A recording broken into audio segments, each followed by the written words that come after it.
सभी मित्रों को माँ प्रेम मीरा का प्रणाम। मित्रों, बहुत दिन चुप रहने के बाद अब फिर से कुछ मन हुआ कि आपके साथ रूबरू होकर के कुछ बातें करूं। आप में से कितने लोग सहमत हैं, नहीं सहमत हैं, वो भी आप मुझे बताएं। आप सभी के प्रतिक्रिया और आपके सुझावों का स्वागत है हमेशा। मित्रों, आज आपको मैं सबको एक छोटी सी कहानी बताना चाहूँगी और वो कहानी है रानी माँ के ऊपर। अब आप पूछेंगे रानी माँ कौन है? एक रानी माँ है अभी भी जो ज़िंदा है। वो रानी माँ पहले पूना में आकर के ओशो के साथ रहती हैं, घूमती हैं, मिलती हैं। फिर उनको वो आइडिया देती हैं कि अमेरिका में चल कर के एक आश्रम बनाया जाए और वो वहाँ पर उनको ओशो, क्योंकि उनकी पीठ में दर्द भी रहता था और भी कारण थे, शारीरिक कारण भी थे, तो चले जाते हैं वहाँ पर अमेरिका में। और फिर एक रजनीशपुरम का निर्माण होता है लार्ज स्केल पर। उसकी कहानी मैं नहीं दोहराऊंगी क्योंकि सब जानते हैं ऑलमोस्ट इस रजनीशपुरम के बारे में।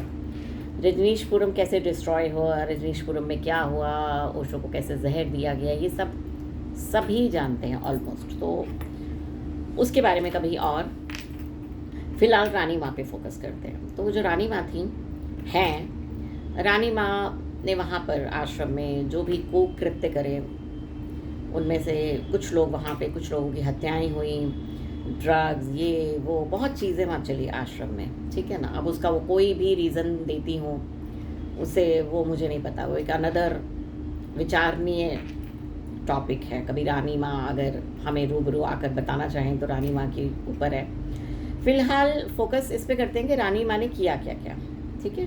अब रानी माँ जी वहाँ से हमारे जो रजनीशपुरम था ओशो का, भगवान श्री रजनीश का, ठीक है, वो वहाँ से बहुत सारे पैसे ले करके, एग्जैक्ट अमाउंट मुझे याद नहीं रहता क्योंकि मेरे को फिगर्स की थोड़ी है दिक्कत, भूल जाती हूँ मैं, क्योंकि मैं मोह माया वाली पर्सन नहीं हूँ, तो याद भी नहीं रहता कि कितने मिलियन लेकर के भागी थी वो। तो फरार हो गई वहाँ से, ठीक है। अब फरार हो गई, फिर वो जेल में रही, ये भी बहुत लोग जानते हैं। अब कुछ साल पहले अचानक से रानी माँ जब रिहा होती हैं जेल से, तो रानी माँ आती हैं दिल्ली विज़िट करने। करण जौहर के साथ उनका एक इंटरव्यू होता है, एक जोरबा दा बुद्धा, जो दिल्ली में एक सेंटर चलता है अश्विन स्वामी जी का, वहाँ पर वो आती हैं और वहाँ पर वो एक अपने प्रिय भक्त से मिलती हैं। और उसके बाद से फिर रानी माँ का एक एजेंडा शुरू होता है कि जय भगवान गैंग बनाओ। अब जय भगवान गैंग क्यों बनाओ? क्योंकि रजनीशपुरम में इन्हीं रानी माँ द्वारा एक किताब निकाली गई थी, रजनीश धर्म, ठीक है, कि रजनीश एक धर्म बना देना चाहिए और हम सभी को जो है ये ज़रूरत है। और वो ये भूल ही गई कि जिनको वो कहती हैं कि क्लेम करती हैं कि वो बहुत ही उनके प्रेम में थी भगवान के, और भगवान भगवान कहती नहीं थकती, तो उनको ये समझ में नहीं आया कि उनके गुरु, उनके भगवान अपना धर्म बनाना नहीं चाहते। हाँ, उनको ये बात तब भी समझ नहीं आई, अब भी नहीं समझ आ रही। तो ओशो ने वो सारी पुस्तकें रजनीश धर्म वाली जला डाली, ठीक है। अगर ओशो को वो धर्म बनाना ही था तो उन्होंने पुस्तकें क्यों जलाई? ये एक प्रश्न उठता है मेरे जहन में बार बार। अब वो एक पुस्तक ये इन्होंने चोरी कर ली, है ना। अगेन देखो, जिसको भगवान और गुरु कहा जा रहा है, उनकी आज्ञा के बिना, उनको एक मतलब उनकी बात ना मानते हुए, है ना, और वो लेकर के भाग गई। वो पुस्तक पैसों के साथ भागी थी। अब वो पुस्तक अब आ जाते हैं दिल्ली में जब ये कार्यक्रम हुआ, और क्योंकि मुझे भी उनसे मिलने का बड़ा दिल था, है ना, और लेकिन मैं उस कार्यक्रम में तो नहीं जा पाई जो जोरबा दा बुद्धा में हुआ या फिर जो करण जौहर वाले में, क्योंकि उन्हीं दिनों मेरे पिता श्री का देहांत हुआ था, तो मैं नहीं जा पाई। लेकिन क्योंकि मुझे मिलना था उनसे और कुछ मेरे गुरु ने भी कुछ मेरे को दिखाना होगा, तो अचानक से मुझे एक रेस्टोरेंट में मिल गई। उसके पिक्चर कभी बोलोगे तो वो पिक्चर भी शेयर कर दूँगी। वो रेस्टोरेंट में मुझे मिली और मैंने उनको प्रणाम किया, है ना, उनको हक भी किया। और उनके भी जो वहाँ पर जो थे आसपास में शिष्य, उन्होंने मुझे कहा कि हम चाहते हैं कि हम इंडिया में कोई अपना काम करें, तो आप उसमें सहयोग दीजिए। तो जमरूदपुर में उन्होंने एक ऑफिस खोला था उन्होंने कहा कि आप इस ऑफिस में आएँ, आप भी अपने सुझाव दें, ये दें। मैंने उनसे थोड़ी ओएफ के बारे में बात करनी चाही, जिस पे उन्होंने तुरंत पल्ला झाड़ लिया।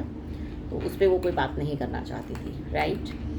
तो लेकिन जो एक उनके बहुत ही परम प्रिय भक्त, जो कि जिनको मैं ग्वाला समझती हूँ, है ना, क्योंकि उनको गाय पालन बड़ी अच्छी बात है। गौ माता की सेवा करना, गौ माता को पालना, ये अच्छा है, क्योंकि मुझे भी प्रेम है गौ माता से। तो इसीलिए मुझे थोड़े ग्वाला लगते हैं, क्योंकि वो पगड़ी भी ऐसी पहनते हैं ग्वालों की जैसी। अब वो भक्त जो हैं, तब से लेकर आज तक वो जय भगवान का जो गैंग चला रहे हैं ना, है ना, और जो उनकी कोशिश है कि इसको धर्म बना दिया जाए, है ना, तो ये इनकी कोशिश कितनी सफल होगी कितनी नहीं होगी मुझे नहीं पता। हाँ, इसमें अब एक ये लॉजिक देते हैं जो कि सही है। ये लॉजिक केवल सही है कि ओआईएफ वालों ने, है ना, ओआईएफ वालों ने रजनीश जो था, रजनी ट्रस्ट, भगवान श्री रजनी ट्रस्ट हटा करके उसको ओआईएफ कर दिया। वो ठीक है, वो एक टेक्निकल और वो एक लीगल मुद्दा है ना। उस पर ऑलरेडी फाइट चल रही है। आप सभी जानते हैं कि उसमें मैं भी पिटिशनर हूँ, मैं भी कई केसेस में इंटरवेनर हूँ। तो वो एक लीगल का मैटर है, राइट। अब आ जाते हैं धर्म पे। अब क्या है कि ये जो जय भगवान वाले हैं, ये आपको कॉल करेंगे, आप बोलेंगे जय भगवान, जय रानी माँ की, जय इसकी उसकी, जय मधु माँ की। अब अगर हम जय नहीं बोले, है ना, तो ये खफा हो जाते हैं आपसे। फिर वो आपको ऐसे भावना देंगे कि आपको जैसे ना गिल्ट आ जाए कि हाय भगवान, हमने ये क्या कर डाला, हम क्यों नहीं बोल रहे जय भगवान, हम कितने पापी हैं। और फिर वो आपको ये बताएंगे कि आप तो ओएफ वाले हो, आप ओएफ के साथ मिल गए और इसलिए आप जय भगवान नहीं बोल रहे हो। वाह, बहुत ही इंटरेस्टिंग लॉजिक है भाई तुम्हारा। हाँ, अब क्या है इन लोग, अब ये एक चला रहे रजनीश मूवमेंट। भाई मेरे, रजनीश मूवमेंट वहाँ पे ख़त्म हो गया था, ठीक है। आप ये कौन सा मूवमेंट, रजनीश जी तो अपना मूवमेंट चला करके, खड़ा करके आपको सब कुछ दे के चले गए शरीर से। हाँ, अब तुम कौन सा नया रजनीश मूवमेंट चला लोगे? और तुम्हारा फेस कौन है, रानी माँ या ग्वाला जी? ये फेस है तुम्हारा। इन दोनों के दम पे तुम रजनीश मूवमेंट चलाने निकले हो।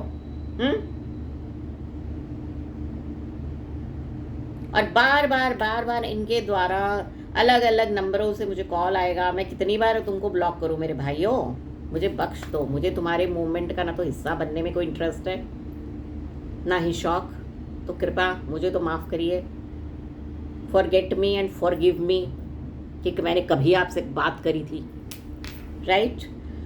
तो अब ये जो रजनीश मूवमेंट वाले जो लोग हैं, अब इनका मूवमेंट कितना सफल होगा कितना असफल होगा ये तो मैं नहीं जानती, बट ये मैं आप सभी से कहना चाहूँगी, इनके जो गुट की खासियत मैं आपको बता दूँ वो ये है, इनमें ज़्यादातर अग्रसर वही लोग आपको मिलेंगे जो किसी ना किसी खुराफात के शौकीन है ना, जिनके दिमाग में, अब रानी माँ के तो फॉलोअर्स फिर ऐसे ही होंगे ना, रानी माँ जैसे ही होंगे, जैसा राजा वैसी प्रजा, ये तो रामायण में ही लिखा है। जैसा राजा होगा प्रजा भी तो वैसी होगी ना।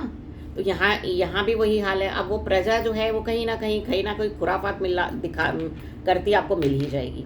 और सबसे इंटरेस्टिंग, ये जो रानी माँ के शिष्य लोग हैं, आज तक किसी आंदोलन में, जो आंदोलन हुआ था उसमें कभी गेट पे नहीं आए, कभी आंदोलन के हिस्सा नहीं बने, है ना, कभी इन्होंने गेट पर आके ओआईएफ से 1 to 1 बात नहीं करी, कभी इन्होंने अपने मुद्दे वहाँ पे कोरेगांव में उठाने की हिम्मत नहीं करी। बस फेसबुक व्हाट्सएप पे बस इनकी क्रांति मूवमेंट चल रहा है, और न जाने वो फेसबुक और उस पर ही ख़त्म होएगा या कहाँ ख़त्म होएगा ये तो वही जाने। मैं तो भविष्य वक्ता हूँ नहीं, ठीक है। बट आप सब इससे सावधान रहिए इनके उससे, क्योंकि इनमें मैक्सिमम लोग खुराफाती और क्रिमिनल दिमाग के हैं। ये मैं अपने अनुभव से कह रही हूँ। और मेरी बात अगर कोई अच्छी लगी हो तो स्वीकार कर ले, बुरी लगी तो मुझे वापस कर दीजिए। मुझे सुनने के लिए आप सभी का आभार, प्रणाम।